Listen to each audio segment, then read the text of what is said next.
Welcome to the Seafood Matters podcast. I'm your host, Jim Cowie. In each episode, we'll dive into the world of seafood, and by chatting with fishermen, fishery scientists and seafood chefs, we'll highlight the importance of seafood in our daily lives, economy and environment. Whether you catch your own seafood, love cooking it, or want to learn more about where your fish comes from, you'll find it all here on the Seafood Matters podcast.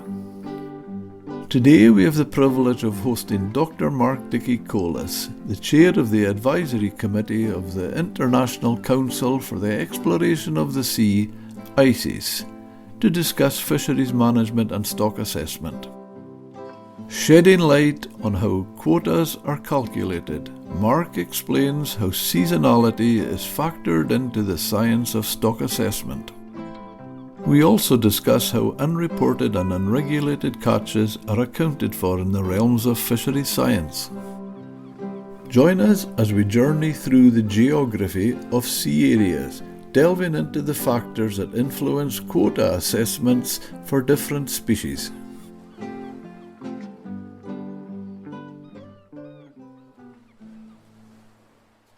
ICES, the International Council for the Exploration of the Sea, carries out about 200 bits of advice that we give to governments, and that's mostly based on stock assessments, about 100 of the bits of advice. And the stock assessments look at the information, the data that comes from fishing industry and also from surveys, and puts it all together, and we look at how quickly the fish are dying, and we look at the general number of fish that are in the system as a whole.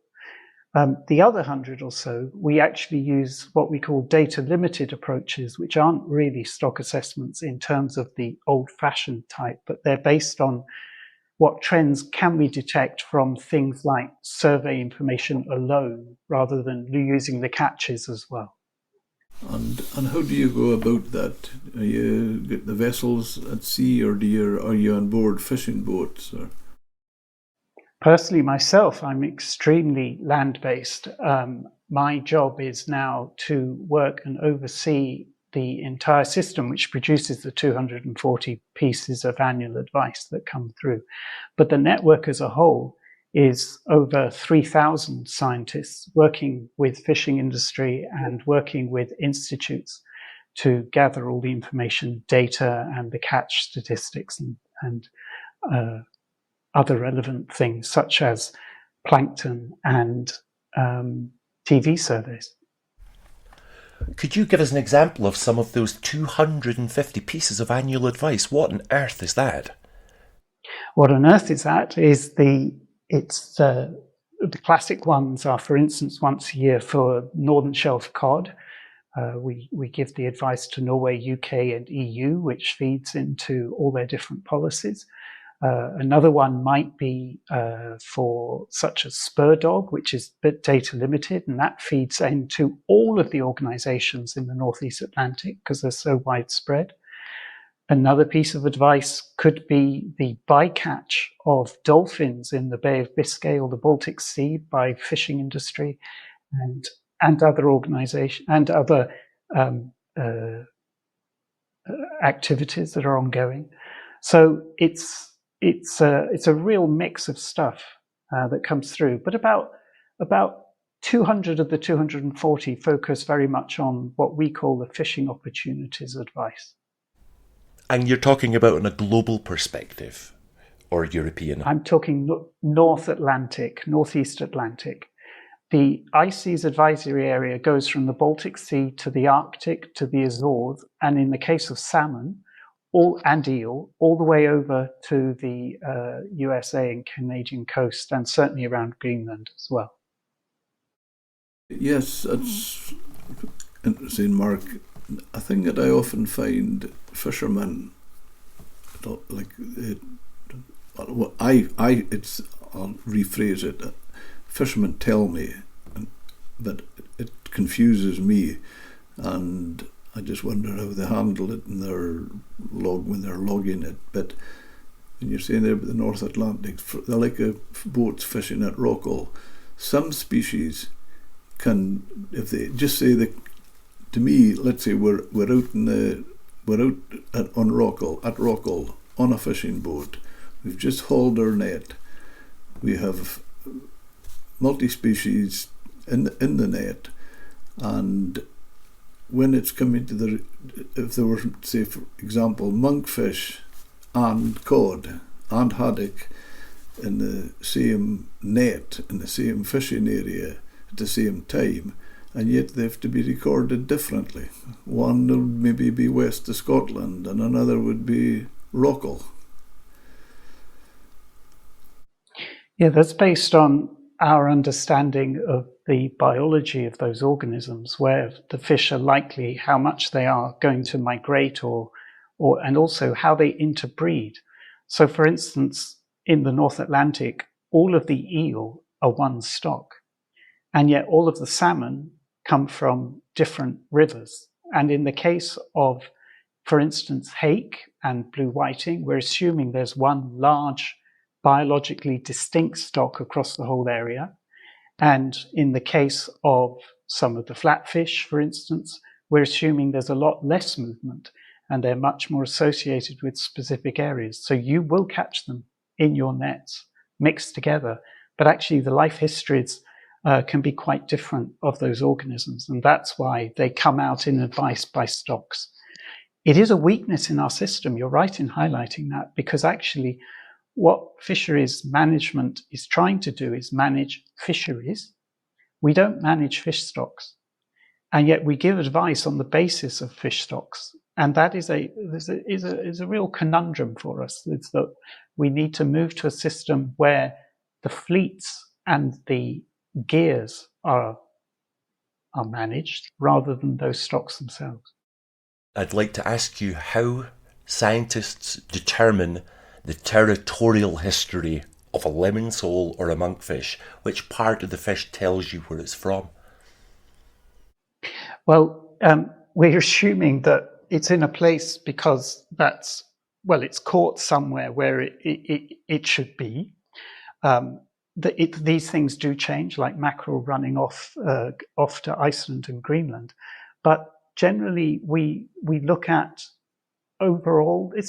This goes back to where the fisheries began and how the stock structure was built up. In 2009, I published a paper on the genetic structure of stocks in the North Atlantic with a chap called Rees.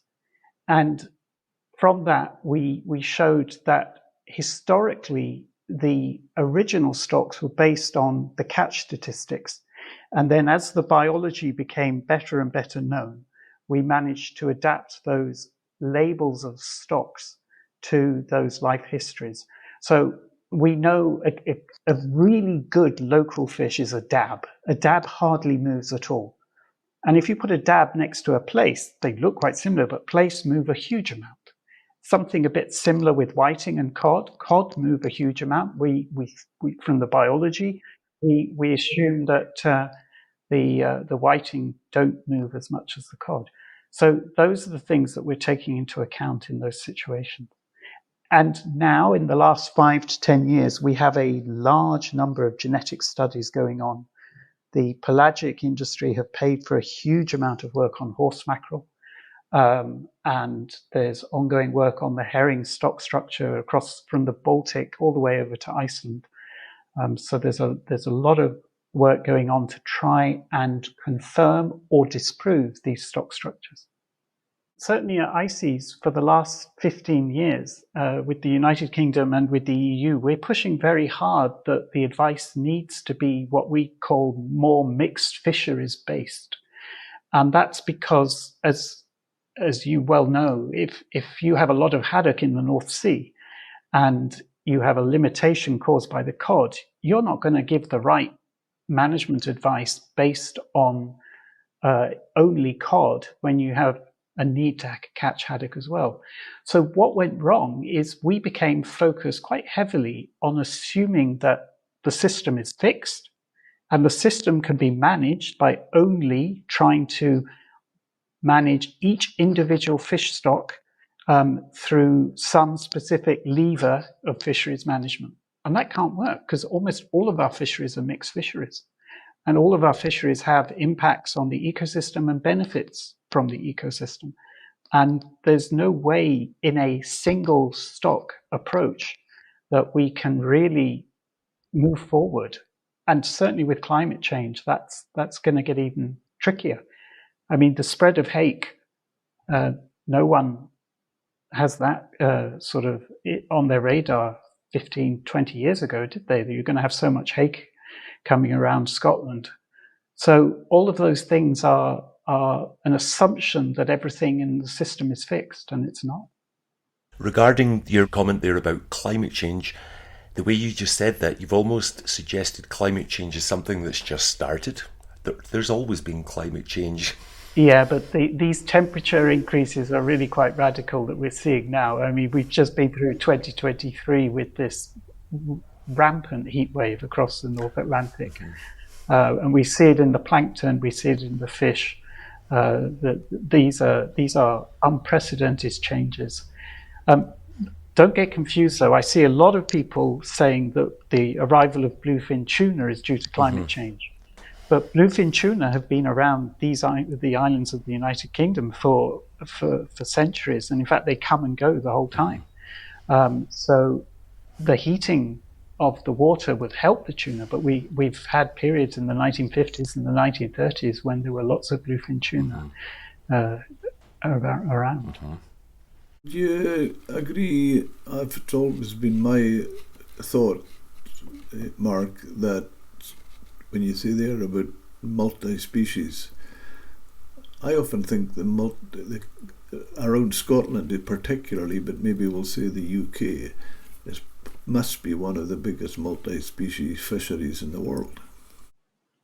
I've actually heard you say that before, Jim, and I'm not sure that's true. Nor am I. Because a fisherman in the Mediterranean would be aghast to hear you say that. And in the Caribbean and Hawaii, they really are exceptionally multi-species. We are multi-species and have mixed fisheries, but we're not quite in the same league as the Med or the Caribbean or Hawaii or some parts of South Asia. The fishermen in the Caribbean refer to the North Atlantic as a dead grey fishing area compared to what's available in the North Pacific and in the Caribbean. They feel they've been graced with the gods with what's available to them here compared to what they perceive happens up north. And if you take the cellular organisms all the way through to the actual fish, I think you'll find that it's in quite a number of degrees more in the warmer waters compared to the North Atlantic. Would you agree with that, Mark, or do you think that it's something else? Am I perceiving this wrong? Is the Caribbean abundant compared to the North Atlantic? Yeah. There's more species that are available to fish in those kind of regions. What we're lucky to have in the northern, whether that be New Zealand and Chile or up in the North Atlantic, we have extremely high biomass single species which are there, which we can utilize and work with.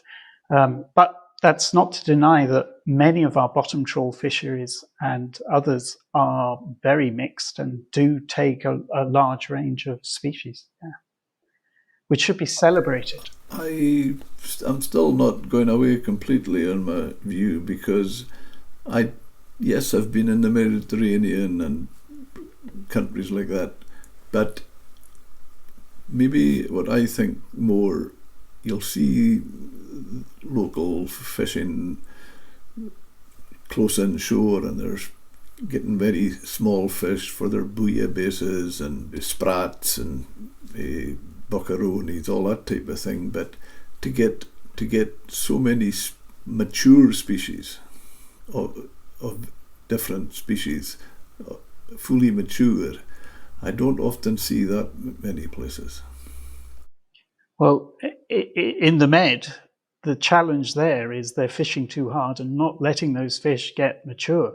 If they were unfished, you would get much better yields and much more mature fish there. So I don't think that's an indication of an ecological or biological difference, but it's an indication that the fishing pressure is too high. And that results in this paucity of larger, more mature fish, I think. Because those small fish have to come from somewhere, so there have to be some mature fish there.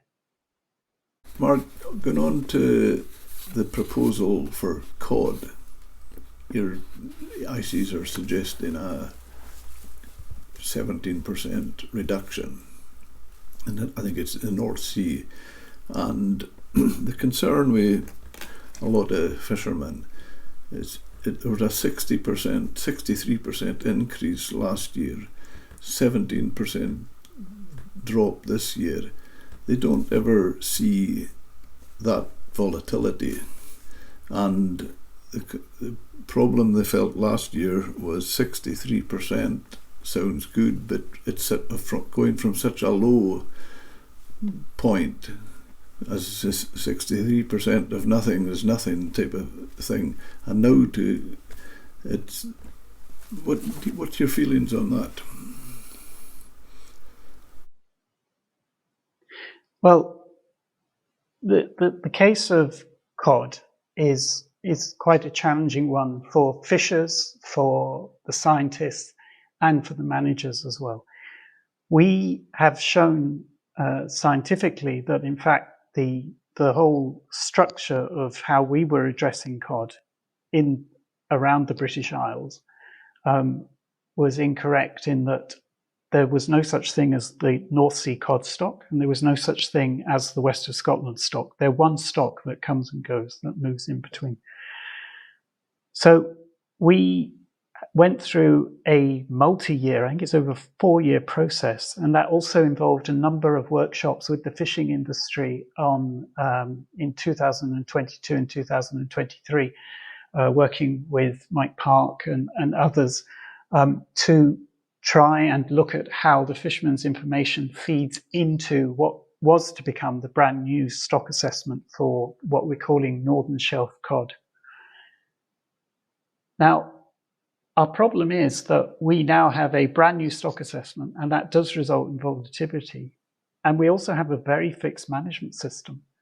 And our new stock assessment doesn't feed well into the existing management system, because the existing management system is still assuming that there's West of Scotland, and there's still North Sea, and the Skagerrak, Kattegat, and the Southern English Channel and the English Channel are not mixing.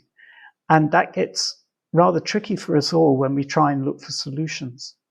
So I'm not going to in any way say that the advice for less cod to be taken is in any way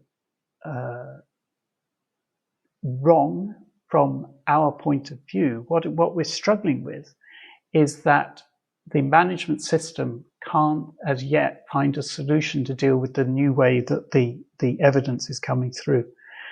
And it's very difficult, and this is a regular feature. We know that individuals in different parts of different seas see dynamics which are different from the overall population as a whole. And the Shetland cod is a really, really good example. Yes, there are large catches of cod around Shetland, but overall, we're seeing a real paucity of cod in other parts of an area where we think, we know the cod are mixing and integrating together. It would appear that northern quota has been offset against southern quota. Is there any way you can see to rectify the disparities between the management and what the fishing boats are actually experiencing? That question is a question for the managers, I'm afraid, and they need to work with fishers and with scientists to find a solution. It's not the job of ICES in any way to propose management or to propose solutions that are not coming from the people impacted and affected and managed. Fishermen around Shetland feel it's not very working out very accurate as far as the quota is concerned, because there's abundance of cod around Shetland, but they're been cut because there's less about the southern part. What about cutting it, separating it so that there are quotas for different areas? This touches a bit on the seasonality of the populations, because if you have cod which are caught in one season in one area but moving around another, and we know that the cod populations are distinct at spawning time, but if you have cod which are moving around to the other areas and being impacted by fisheries there, then that does cause a challenge in terms of how do you manage it. But I think you touch on a really important point, that it's crucial that management is effective and it works with the fishers and with the scientists and all the other knowledge providers to ensure that the management objectives are met. And the management objectives are very clearly, and I'm going to use that horrible phrase, maximum sustainable yield. So that is about maximizing catches. And if you have a local problem in that you have a lot of fish, but it's in a larger stock where we're saying that there aren't enough fish, you've got to find management solutions. And that's where we need innovation. And that's where we need communication and conversations between scientists, between fishers, between managers. Because as you said, this currently is very, very difficult, especially for those who see potential catch, that they can't utilize.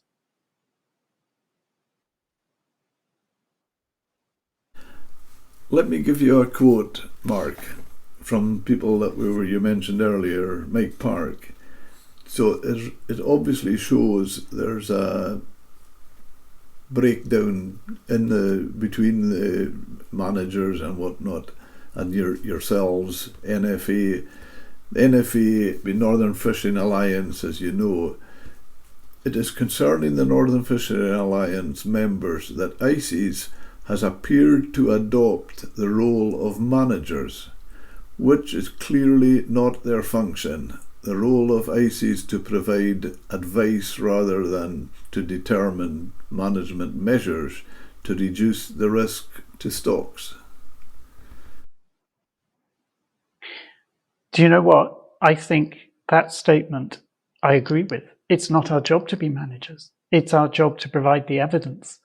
And that that statement shows that we have a problem. And the problem is that we're not finding ways together to find a way to exploit the stocks in the right way, particularly the cod. So we ran the workshop with all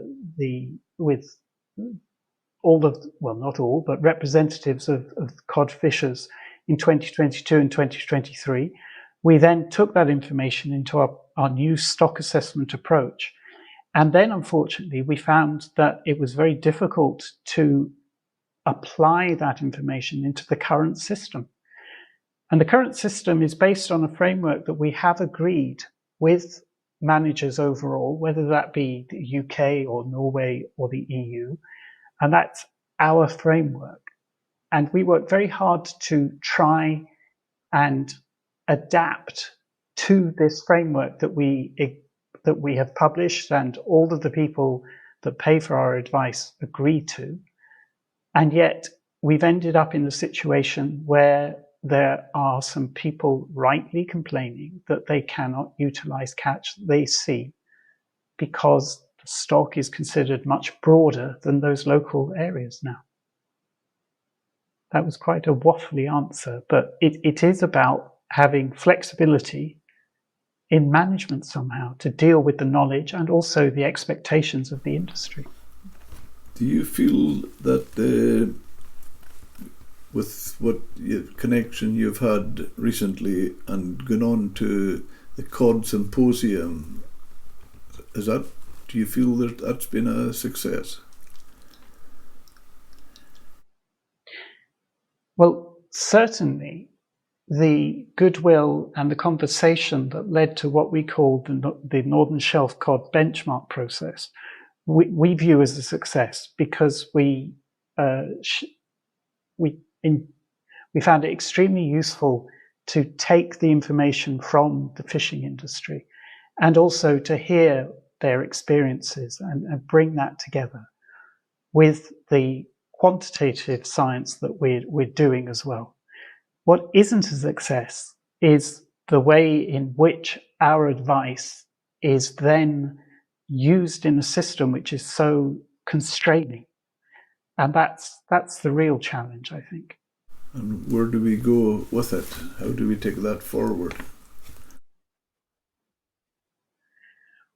You have to take that forward by having a dialogue with the managers, the fishers and the scientists. And unfortunately, it's complicated because you've got Norway, you've got the UK, and you've got the EU now, all with fishing nation rights, all of them trying to ensure that their fishermen get the maximum that they can based on their national positions.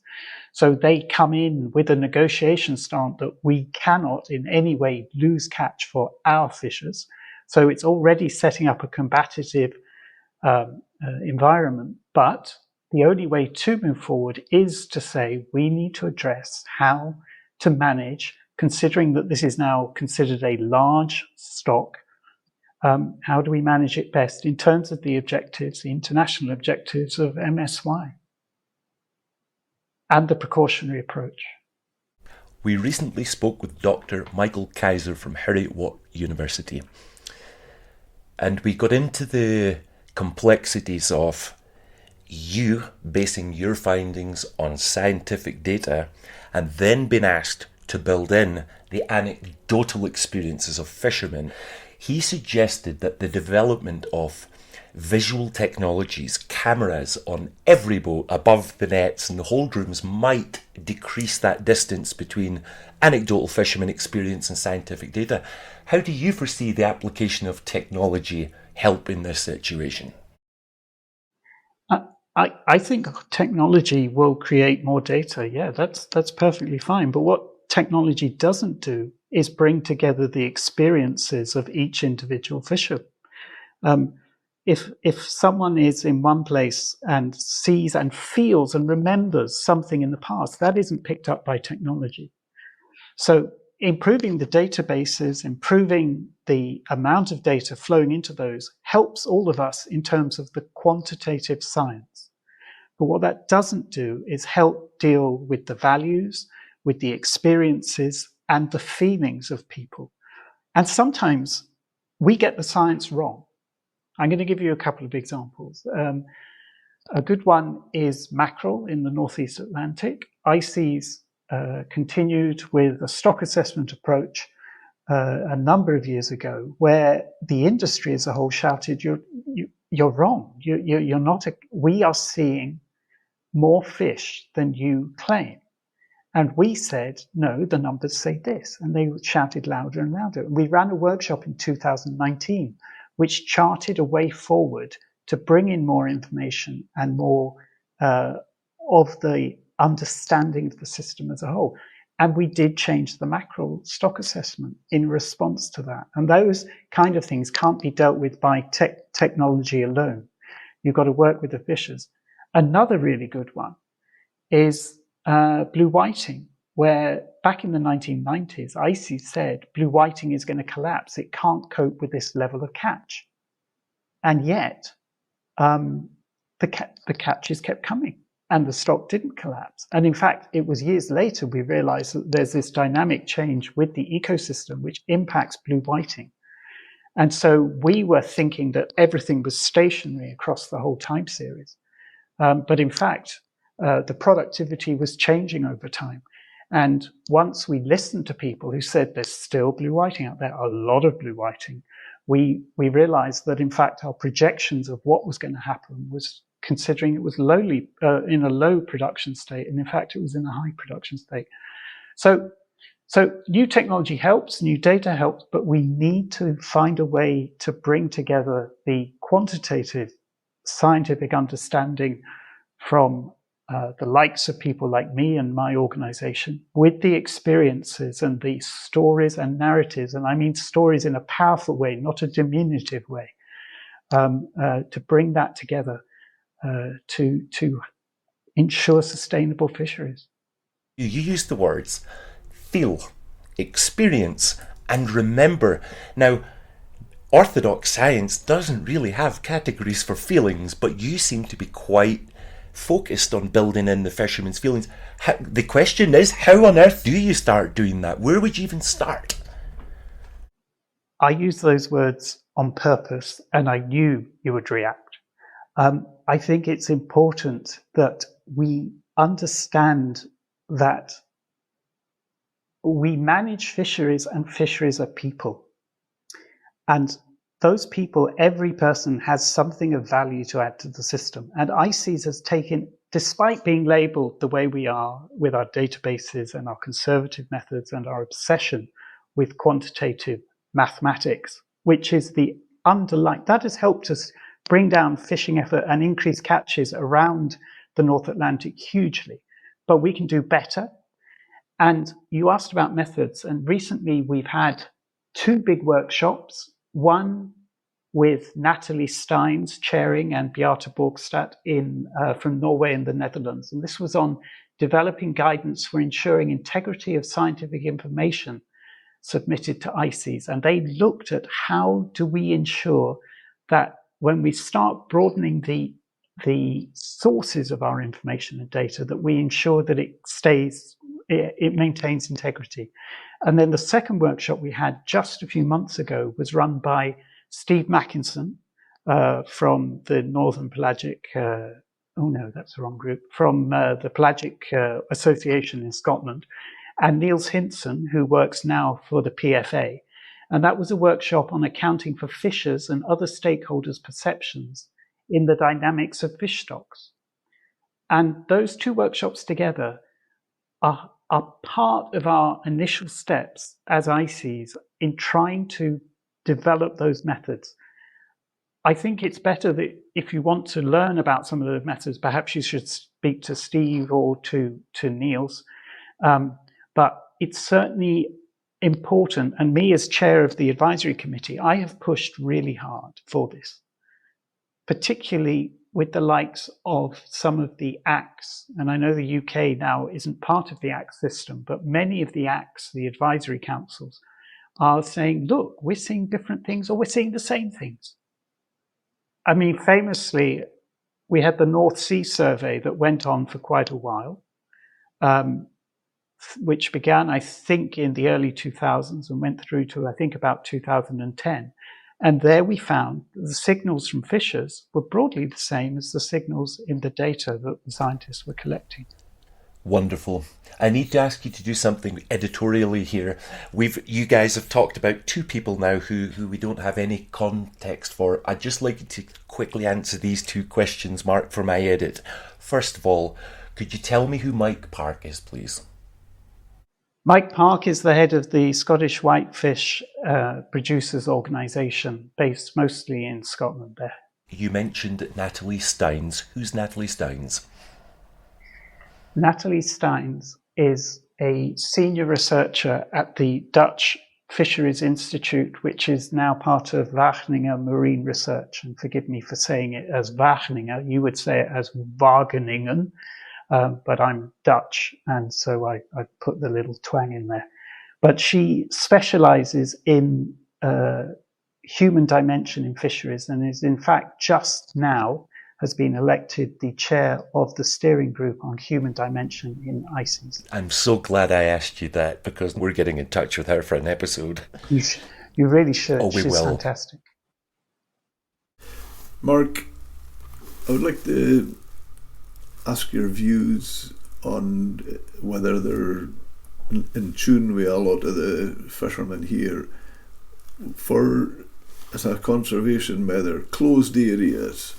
It's almost like history has shown us from the past to now, an area that's not been fished. Nobody ever gets fish in it again. The issue of closed areas is a very interesting one, because all of the governments have made commitments now to have 30% closed or protected by 2030 and 10% to be highly protected. Now, the evidence comes and goes as to the effectiveness of those measures in terms of increasing fish productivity, and it really does depend on the size of those closures. I know you've had Ray Hilborn on your podcast series, and Ray has some quite clear views and statements, and there are also many people who go to the other extreme, which say any closed area will give a fishery huge value, but that doesn't necessarily mean that will happen. We're seeing also, and I'm going to broaden it from the marine protected area issue to the wind farms. I mean, I'm fed up hearing people saying wind farms are good for fish. And I'm saying, well, fish aggregate around them. It doesn't mean the productivity is increasing. The jury, in my mind, is still out as to whether wind farms result in greater opportunity for fishing for others beyond those areas from which they've been excluded. And we need a lot more study and a lot more understanding of the areas, of the dynamics of closed areas in relation to fish production and the opportunities to have a sustainable fishery around them. So that's a really fuzzy answer, but I really think the jury's out. For the sake of the audience, my father's question to you, his proposition was that when you close a fishing area, fish are never caught again. As an outsider looking in, I would make the assumption that by closing a fish area, you would be creating an environment with unintruded breeding and you would see an amplification in stocks. Can you explain why that doesn't occur? Well, it might occur, but it depends on the size of the area closed. I know you mentioned Mike Kaiser already, but the experience around the Isle of Man, where I also was based for 3 years, is that the closed areas for scallops help, and we see that. We have the whole issue of Norway pout in the North Sea. We have the sprat boxes. We have some of the others. We also see the quite poor example of the place box in the southern North Sea, where we had a closed area where actually over time the place moved out of it. So there's almost no discernible benefit from the place box. And I'm going to get attacked for saying there's no discernible benefit from the place box, but the place moved out. As the waters warmed, the place box was too shallow and too warm, and the place moved out of it. So there was no protection. And yet that area, as you said, remains closed. You're saying they found a better place? Oh dear. Oh dear. Would you agree, Mark, that the windsock is the exact same? What's the windsock? The windsock? Sorry, The windsock, it's the area that was closed for must be 14 or 15 years on the west side of Shetland.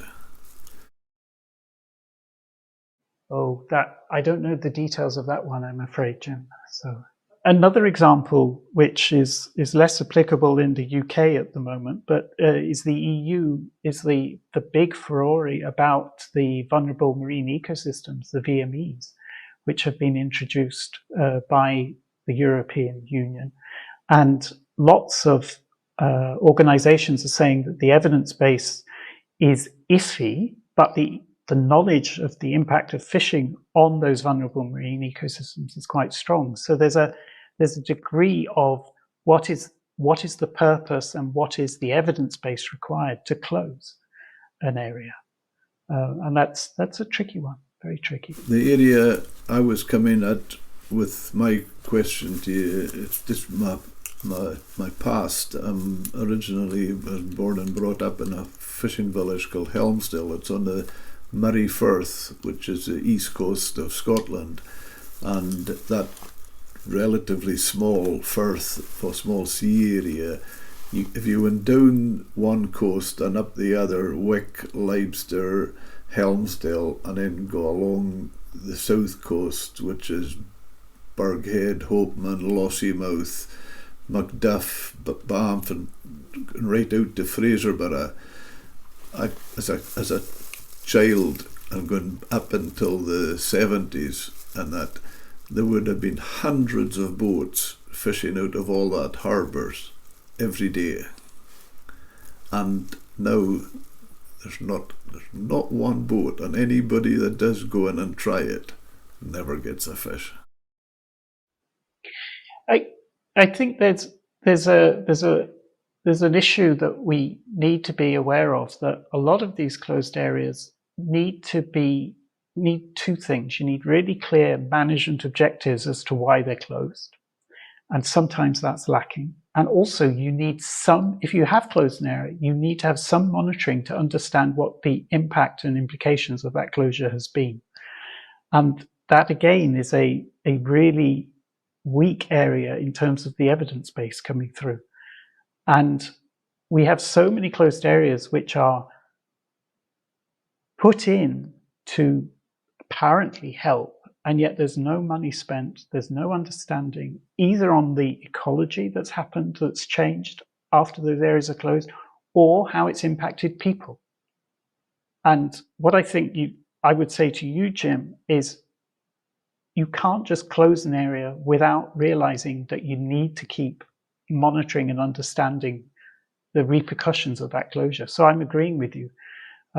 If you don't have the evidence base, we can't comment on what's happening and why people are experiencing it. You see, the concern with a lot of fishermen, going back to brush on the cut in the cod quota and take it forward to talk about some of the government measures, as you rightly say, about wind farms, marine protected areas, highly protected marine protected areas. The concern for the fishermen at this end is there's serious concern about their viability. So it's not just a case of greed and trying to catch more. There is serious concern about the viability of the Scottish fleet. I agree with you. I completely agree with you. The forcing out, and I use the word forcing because there is the objective, the high political objective for renewable energy. There is the biodiversity objective as well. All of those do challenge the people who are making their livelihoods from the sea. And that is a real political challenge for people. And in the same way that we always lose out, or I say we, those of us who work in fisheries overall, we were always trumped by oil and gas. They always came top. And now we're always going to be trumped by wind. It's very difficult, and people are having their voices taken away. That's my personal opinion, by the way. I'm not speaking for ICES at all by saying that. Well, I 100% agree with you there, and even in our small area, which I don't expect you to know the names of the grounds, Mark, but if we go to the east side of the county I'm living in, Caithness, we have what is called the Beatrice oil field, and now it's covered in wind farms.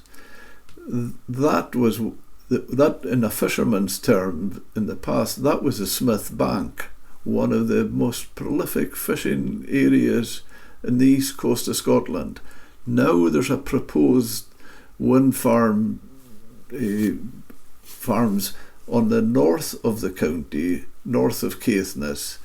In a fisherman's world, that is the Stormy Bank.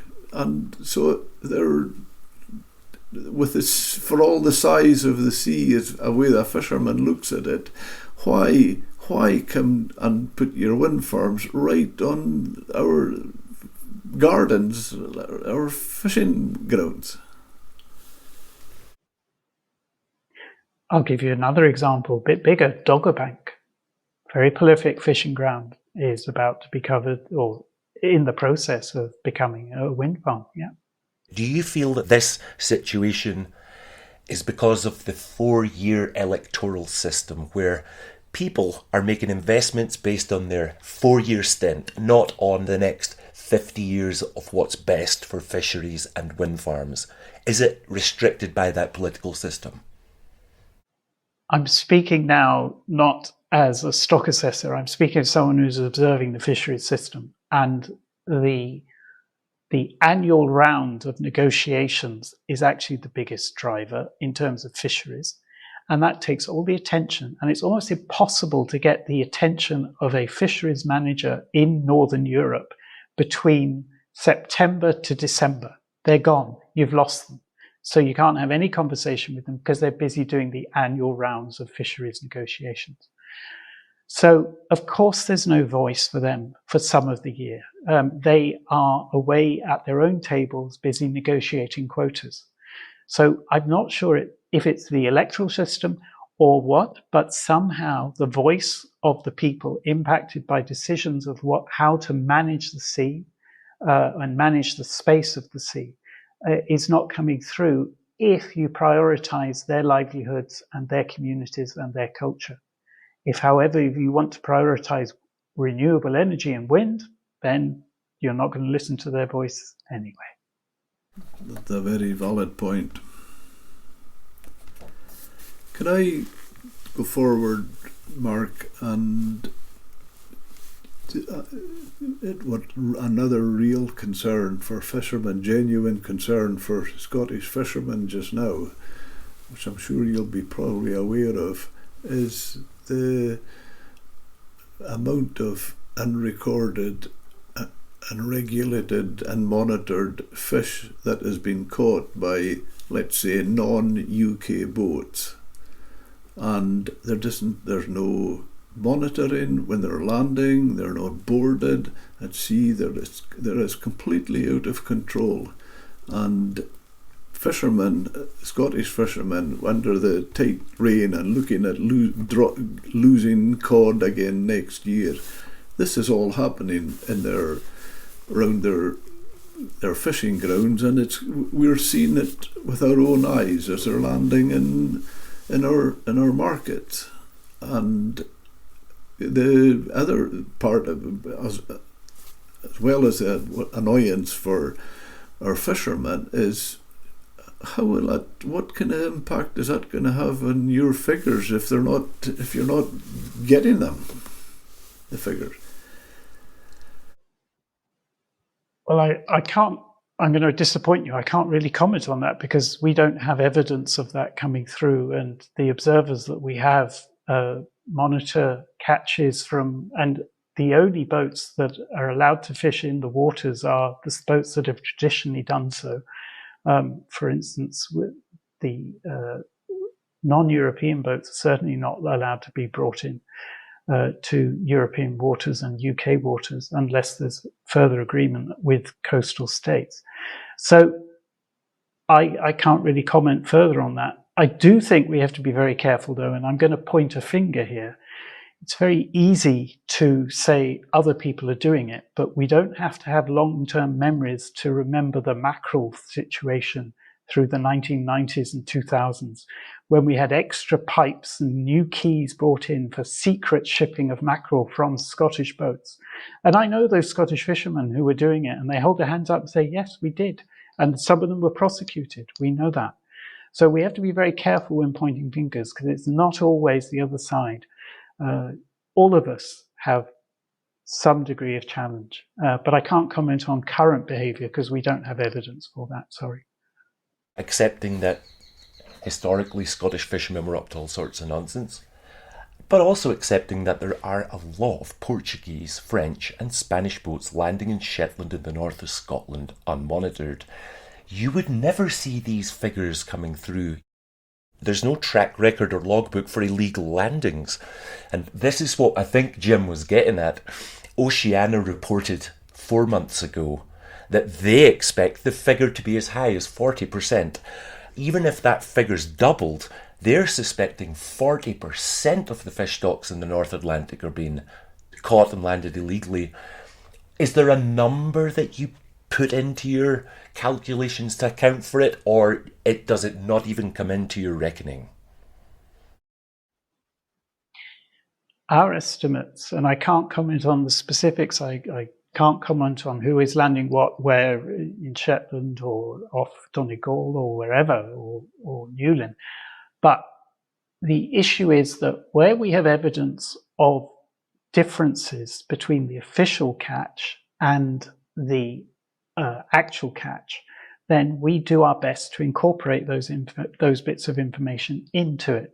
I started my career in Belfast in the 1990s, and we went down to the auctions every week and we counted the number of boxes, and then we looked at what was reported and we readjusted the catch to account. Now, as scientists, we got into trouble, and you can imagine in Northern Ireland it got a little bit dicey, but we gave estimates that were different from the official catches. And that happens across the ICES system. We have different countries have different ways to bring that together. Now, I can't talk about the specifics of what's happening in different places, but we try our best to get the right levels of catch to come through in the data flow. I feel that thoroughly answers what you asked there, Jim, and me too. I was expecting a different answer because there are enormous fishing groups of boats, sometimes include, hundreds of them on forums and social media, and there is a virtual war going on in the sense that the accusations being made by some of the northern fishermen against the illegal landings, I mean, they're talking about thousands upon thousands of tons of fish, not just a discrepancy in 4 boxes of cod on a day boat. The only solution I can see is to have 24-hour monitoring on every port. If a boat lands, its catch is monitored. And I can't accept the fact that it's too costly to do that when we're talking about correct fish assessment for our generational sustainability. I'm not going to comment on specifics of what is being claimed at the moment because we don't have evidence. Oh, we don't anyway.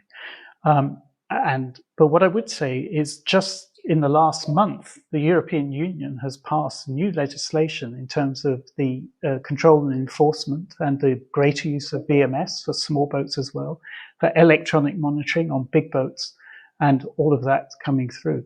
So, and I know that Scotland is bringing in some extremely tough electronic monitoring requirements of boats that come into Scottish waters. So there are mechanisms and initiatives coming forward. But yeah.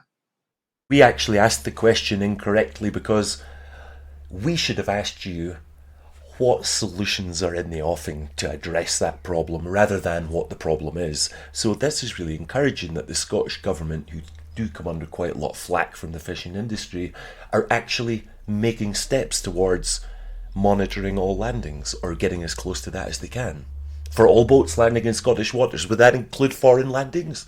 Yeah, my understanding is for access rights to Scottish waters, there's a number of regulations that are coming in that will require certain other mechanisms to be there. And I can't remember the details, but I understand that some of that is electronic monitoring and other elements. Yeah, it'll be interesting to see what happens because the Scottish Government already have the Marine Scotland in place, and their officers monitor local boats, but never monitor the foreign boats. But also there's an extra complication because a lot of them, when I classed them to start with as non-UK, it's because quite a lot of them have got the British flag. They're registered in this country, but they're not owned or crewed by this country. Well, that's not a question for me as chair of the advisory committee, but that's a management question for people in Edinburgh and London. So yeah. No, Mark, I know I totally appreciate that and respect what you're saying. I wasn't trying to pin anything on you. What I meant and did ask was how can that impact on the figures that you do work with? Well, as I said, we try our best to estimate the actual catch coming through, and we are not naive to the situation that official figures may be slightly different in certain circumstances. And the scientists across the whole ICES region actually have different mechanisms in different countries to try and address those differences. On your assessments, Mark, what's your view when you say the different things that you're looking at? What's your views on mesh size, and do you believe in which some scientists I speak to don't, predator stocks and non-predator stocks? I've heard you comment on this in previous podcasts, and I find the concept a little difficult, Jim. I'm sorry, because all fish are predators. Every fish is a predator. A herring is a predator. A herring is like a zebra that eats lion cubs, because cod eggs are in the water and cod larvae, and they're all eaten by other fish, planktivores. Cod themselves are cannibalistic, and we include that in our models, particularly in the northern cods around Svalbard, etc. We have specific models that work on the basis that cod eat themselves. So the concept of a predator stock and a non-predator stock, I think, doesn't capture the real confusion that happens out in our oceans. We're used to thinking terrestrially of sheep and cows and wolves, etc. Doesn't happen that way in the ocean. Everything eats everything at different life stages, yeah. But yeah, we have a hake in our head, and hake are huge and big teeth. And then we have a basking shark. A basking shark is eating, in fact, more fish at earlier life stages than a hake would.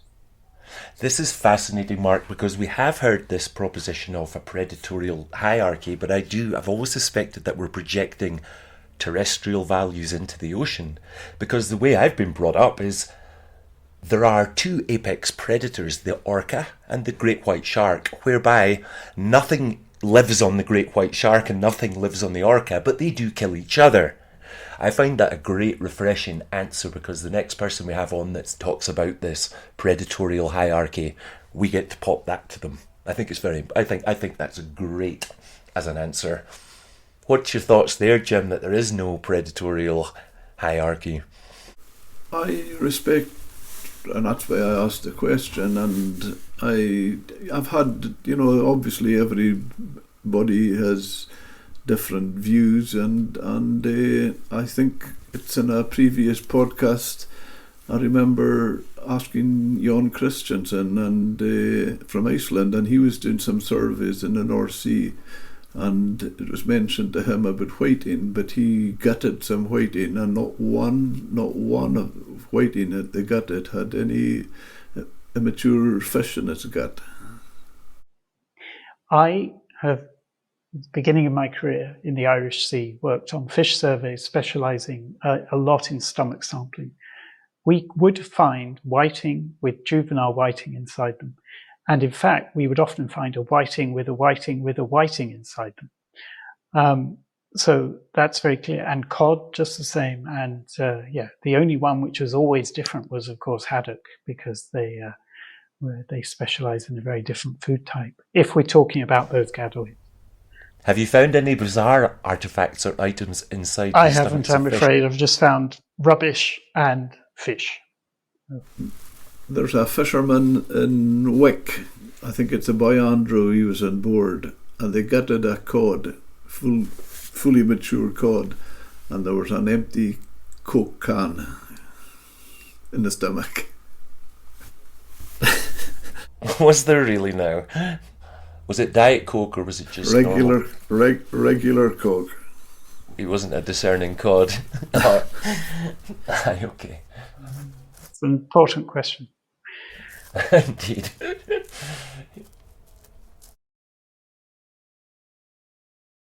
Mark, if you mentioned it earlier, I'd just like to take it a wee bit forward. You mentioned seasonal. Does seasonality come into your reckoning when you're doing your assessments? Yes and no. Firstly, there are a number of stocks that we work with where we do quarterly stock assessments. A good example being things like sand eels or the Norway pout. And there it's important because the productivity and they're so short-lived. Another seasonal issue which does come into the stock assessments as a whole is actually where and when we survey them. So we're catching and we're looking at the catch data, and we're looking at our own surveys, and also increasingly some surveys run by industry. And actually, the time of year of that survey will impact our assessment of the abundance in that survey as well. And also if the seasonality is shifting. So we take those into account. The other thing that we take into account in terms of seasonality is things like the timing of where in the year that the fish spawn. So a classic being herring, which of course are spawning in the autumn. So we try to estimate our biomass for North Sea herring at the time of year, which is generally the autumn, rather than the standard, which is the beginning of the year. So we take those into account in terms of seasonality. But if I haven't addressed a seasonal issue that you think is, what else is there? The reason I ask is because it's been said to me once recently, a cousin of mine, almost 50 years ago, I don't know which scientist, but they wanted to do a survey and go for haddock. I can't remember the time of year, but he said to them, "You'll not catch haddock just now." And they said, "Oh yeah, we need to get our figures, we need to do it," and away they went. And that was certainly going on for 40 or 50 years ago. And only last year I heard almost the same thing from a Shetland fisherman who seemingly with herring, and scientists wanted to do a survey, and he said to them, you'll not get any herring. Where you're going and what you want to do, you won't catch any herring. And says, "Oh, but we need to go." Jim, this is a very, very important point. If you're going to build up a time series of abundance through a survey, it's a relative time series. So if it's generally a very low abundance, but it varies at that low level, that still is a time series that might be of value. But you've also touched on the issue of what's appropriate gear to survey. And for instance, I'm going to use an unusual example, anchovy in the North Sea. We know that anchovy are picked up a lot in bottom trawl surveys done by the scientists every year. However, when we do an acoustic survey of the North Sea, we don't see anchovy. Now, that we think is due to the fact that the anchovy are coming inshore and spawning in a way at a time when the acoustic survey is inappropriate. And yet, in the Bay of Biscay, almost all of our advice on anchovy is done using acoustic survey results because the timing works very well. Now, the North Sea acoustic survey is targeting herring and sprat. So not getting anchovy is a problem, but actually our main priority is herring and sprat biomass. So yes, seasonality matters, and it's all about designing those surveys with the right gear and the right timing. But if you have a long time series and enough catch, you will get a signal. You mentioned anchovies. Would that not indicate something about the climate? We're back to the bluefin tuna question. Anchovy, again, a bit like bluefin tuna, has come and gone in the North Sea, and also in the Skagerrak and Kattegat, getting right round into the Baltic Sea. And it is very definitely associated with warmer periods in those areas. And I've published a load of papers when I was in the Netherlands on this subject. The anchovy need a certain temperature to be able to overwinter in those regions. And the other thing with things like anchovy is we've shown genetically that, in fact, it's a local population that's going up and down. It's not a population from the Bay of Biscay or the southwest coming through into the southern North Sea. But yeah, absolutely, the ecosystem keeps changing. Going on from previous podcasts, one thing that fascinated me was, and I'm sure you'll make sense of it, but that same survey when Jon Christensen was in the North Sea, he was doing they were catching haddock, which, as he called them, like herring, like the size of herring. It was small from an Iceland point of view, and he did an age test on them, and they were between 4 and 5 year old. And he said if that fish was caught in Iceland, it would have been 2 kilos. Lots of things are changing in our system overall. A good one is seeing how the maturity of whiting is declining. Let me get this the right way around. They are becoming more mature, smaller. And so things like that are happening in our system. Another one, which I'm going to take you way away from Scotland, is in the Baltic. Baltic Sea cod is in real trouble because of the state of the Baltic. And we now have fish that are so small and so skinny, they're not fit for market anymore. And yet they're probably 2, 3, 4 years old. And if this was 20 years ago, they would be healthy, big fish ready for market for filleting. But they're not anymore. And it's a real concern that in some areas this is happening. And it's only some species. And for instance, plaice is doing very well in the North Sea, and the size of maturity isn't that changing. How on earth can a fish that's so skinny sustain spawn? How can that fish sustain young, or is that the threat?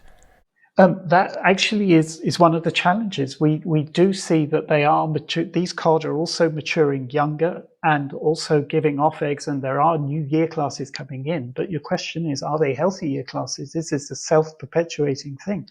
We don't know what's happening in the Baltic. Well, we kind of know. There's a mixture of eutrophication, the nutrients are too high and the oxygen is running out. We have parasites in the Baltic which are affecting the cod, coming a lot from the seals. There's a whole host of things which are impacting the size of the fish there, but it's one of the most outrageous is the wrong word, clear documented systems in decline. And it really, and the HELCOM, the environmental organisation there, the governmental organisation, has just published a report on the poor state of the sea there, and it has really impacted the fishing industry. And if you speak to Polish or Latvian fishermen, they really are struggling. Mark, if I could take that a stage further, we see that sometimes, and it's really interesting. I could ask you, can you explain it? Just certain small areas around our shores where they'll catch fish, and the way we put it, it'll be in, just say this time of year, October, anything between September, October, November, where we would be looking at our fish in absolute primo condition, and we'll see some haddock and stuff which you would almost swear it was March and April when they had just spawned and completely out of condition. What causes that? I don't know. But we make these assumptions that they all spawn at the same time in the same place in the same way. That may not be the case. There might be these odd one or two. I mean, a classic is in herring. We see this dynamic between spring spawning and autumn spawning, and this changes over decades. And across all of the areas, there is flexibility and change.